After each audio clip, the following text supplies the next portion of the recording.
Right, guys. So good day and welcome to our orientation regarding on the APA format. Kasi APA format is my requirement for the inter-subject on how you properly write and submit your output, like the assignments, activities, quizzes, and projects. So you need to be acquainted on how you properly cite references and citations and assumption. So APA format are I know that this is not new to you because when you are in a senior high school, you are already acquainted with this uh, citation now. So APA format, there are some notable changes from 6th edition to 7th edition.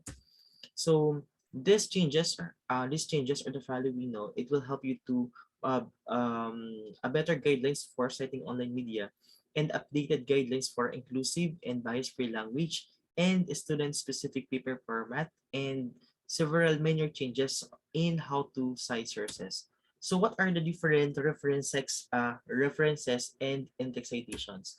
So for the first one, in terms of the publisher location, are not included, no? So if you're going to look on it, these references will put at the last part of the paper. So first is the last name, comma, the initial name, and the middle name, the middle initial, and the year of the publication, including period, the italicized title, no? So naka-italicize siya, and the publisher. For the 7th edition, remember that publisher location is not included.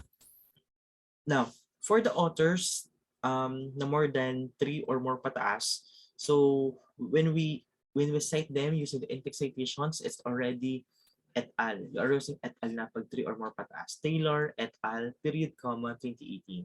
So this already shortened. So for up to 20 authors in the reference list, so kindly follow this, no? And up to 20 authors, ini-include ko siya. Now, in terms of formatting DOIs as URL, at the 6th edition, yung taas yung tama. But now, for the 7th edition, kailangan naka-format siya as URLs, no? So, HTTPs, DOI, and org, yan. So, it must be included within that. So, usually, it put at the last sentence of the reference list. So, very common since you are gathering all your information at the web pages. So kindly, when citing web pages, kindly start with last name, comma, initial name, then the year and date of the publication. If the year and date of the publications are available, include them. But for kung hindi siya, include only the date. Kung walang date, ND, put ND. ND. Then period, then the year, then the title of the article, and period, and yung name po ng website. Kung BBC nyo siya, if it's news or other web pages, so kindly indicate the web pages, period, and the link. Now, when citing ebooks naman, so kindly indicate din po the DOI. So here I presented to you on how to properly use DOI, no? So as presented siya as URL. Last name, comma, initial name, year of the publication, period, italicize po ang title, period, and the publisher, period, the DOI. So do not forget it. So, and also, it's very important that when you are writing, kindly indicate, present your essay format or research in an inclusive and bias-free language. So, use singular they. So, your first sentence referring to a singular as a singular pronoun, he is cited. So instead, present them as a researcher's career depends on how often they are cited. So same with using his or her, present them as each examiner submitted their assessment. Now, be sensitive to labels instead of saying the poor.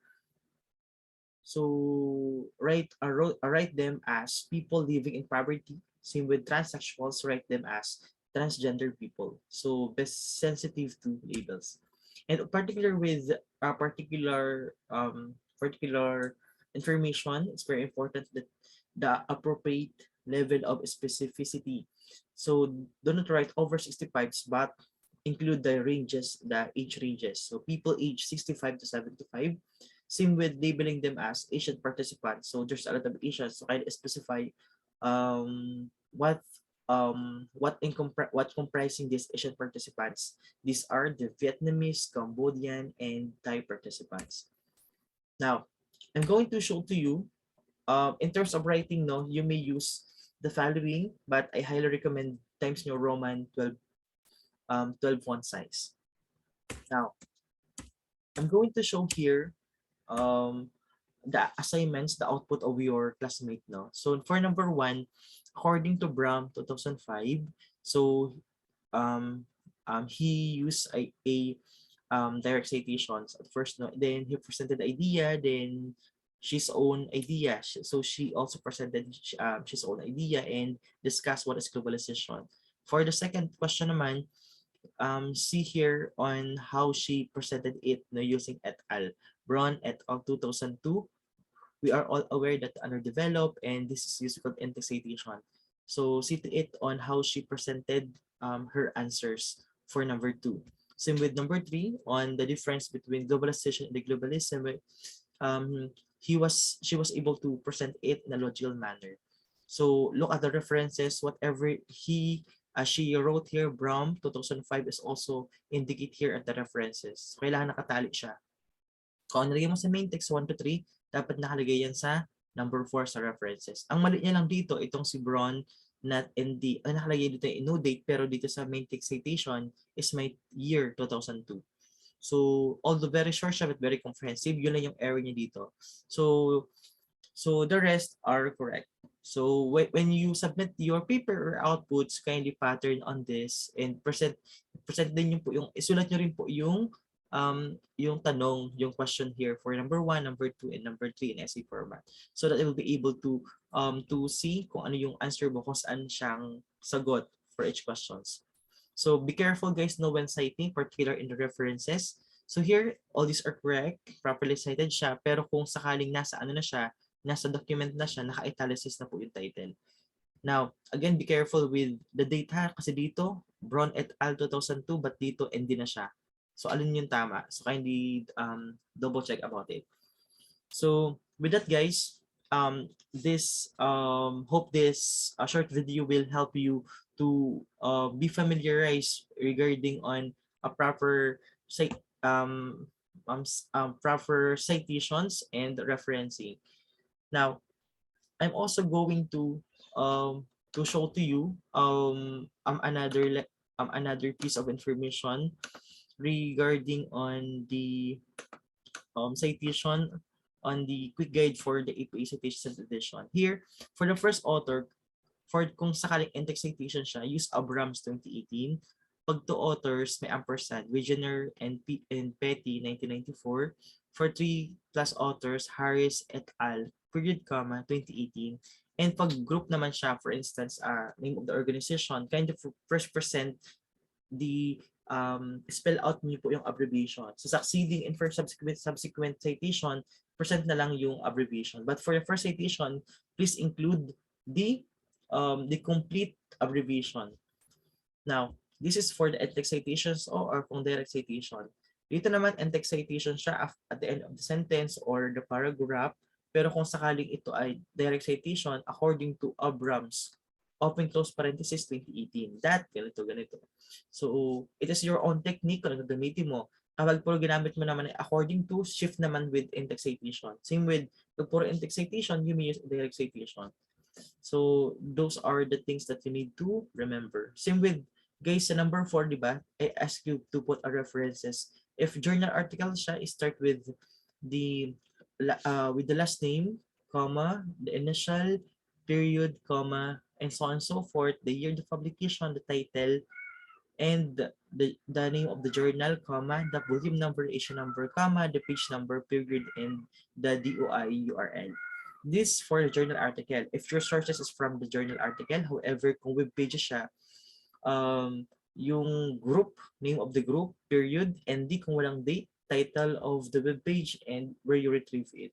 Same with the news article. So you may follow, if your source is from the news article, Kurzweil, comma, period, J, ampersand, kaplan, comma, S, and yung year po nung year date po nung publication po ng news article, the title and italicize po yung name nung magazine or news article and the link.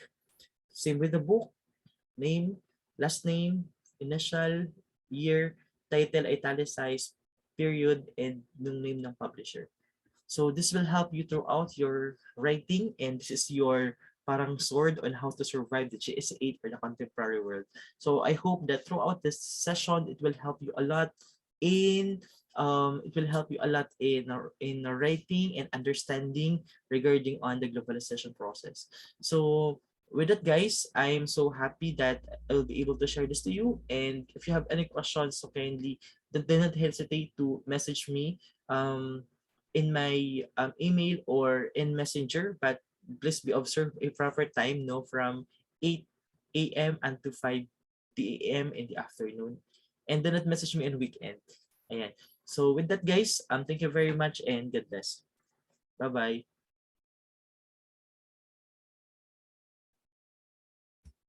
Thank you, guys.